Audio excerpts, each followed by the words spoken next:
Allô les Zoulous, très content de te voir aujourd'hui. Écoute, je vais inventer une histoire sur mesure pour toi. Premièrement, ici, dans mon sac, j'ai des styles, OK, d'histoire. Et ici, j'ai des titres qui devraient comme m'inspirer. J'espère vraiment que je vais avoir des bons titres avec des bons styles parce que holy macaroni and cheese of Swiss and Switzerland. Sinon, ça peut être une histoire longue et plate. OK, alors première des choses, je vais piger le titre. C'est excitant pareil, je suis tout énervé. Qu'est-ce que sera le titre de cette histoire? OK, j'en ai un. Oh, c'est un long titre, on dirait. Le courageux chevalier de la pomme. Oh, le courageux chevalier de la pomme. OK. Et maintenant, je vais mélanger les styles. J'ai aucune idée, les styles. Alors attention, je mélange. J'ai l'impression de faire un tour de magie, sans chapeau, sans lapin, sans colombe. Attention, j'ai pigé, c'est décidé, rien ne va plus. Ce sera... Oh! Ce sera horreur. Alors attention, le chevalier de la pomme, version horreur. Tout a commencé un matin de printemps, où la pluie ne cessait de tomber depuis des jours et des jours. Et lorsque Marcolino s'est réveillé ce matin, il savait que son destin allait enfin s'accomplir. Il était le deuxième fils du roi Edmond et il savait que son frère aîné allait avoir le trône lorsque son père allait mourir et que lui, il n'avait aucune chance d'avoir une vie grandiose et digne de sa royauté.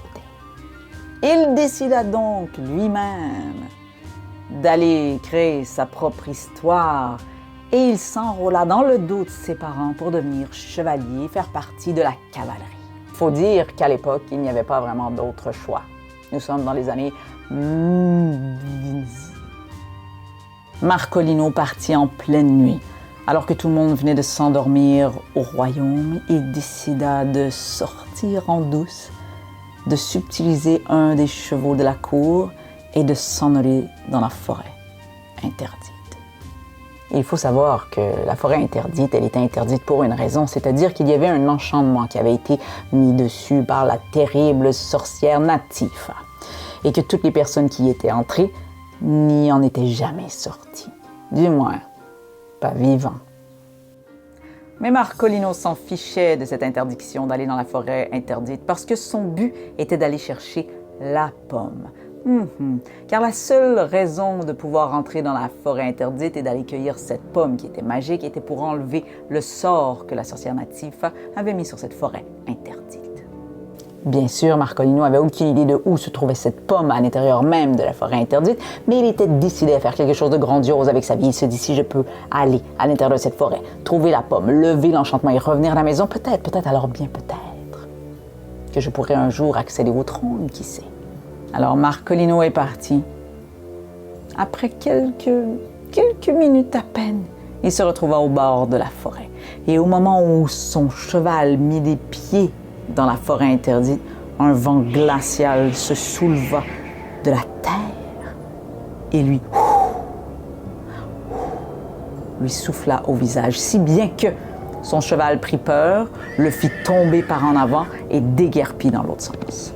Marco était maintenant seul, en plein milieu de cette forêt.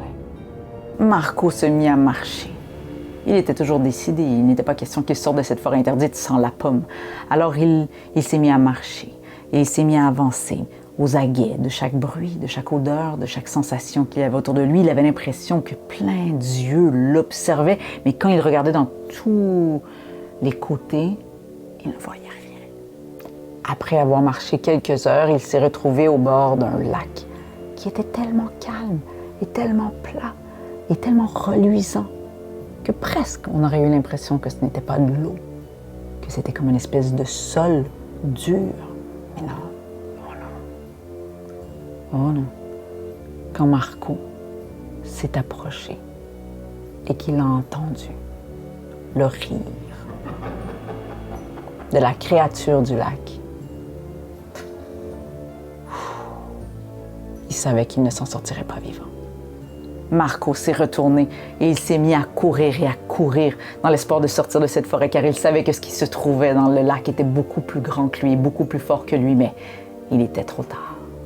une tentacule enroba le pied de Marcolini. Il le tira avec une facilité désarmante.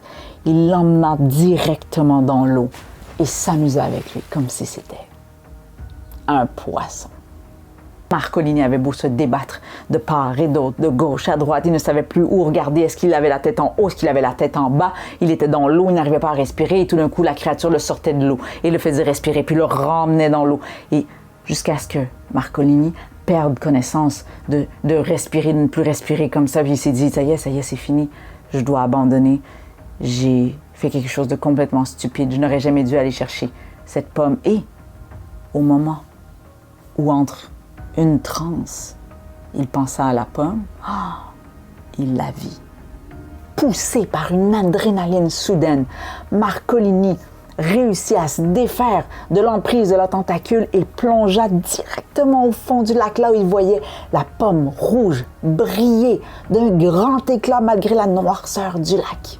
Lorsqu'il arriva au fond du lac et qu'il toucha la pomme, aussitôt qu'il mit ses mains et ses doigts sur le fruit, une décharge électrique s'empara de lui, faisant éclater tout ce qu'il y avait autour. Le lac, l'eau, les créatures, les poissons, tout a revolé d'un seul coup. Marcolini pensait avoir libéré la forêt interdite en réussissant à attraper la pomme. Mais non. Au lieu de libérer la forêt, c'est plutôt que l'enchantement de la pomme est allé à l'intérieur de lui. Et c'est ainsi que Marcolini est devenu prisonnier de ce lac enchanté et de cette forêt interdite. Ses parents ne l'ont plus jamais revu, ni son grand frère, ni personne.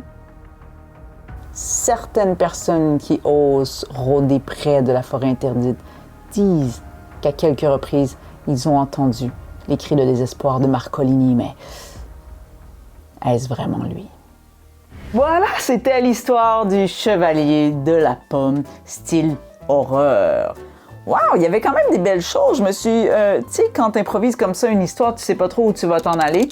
Et puis des fois, je me laisse emporter parce que mon imagination me montre. Puis j'ai été surprise de m'amener sur le bord d'un lac avec une créature puis que la pomme se retrouve au milieu. J'avais aucune idée où il allait trouver cette pomme.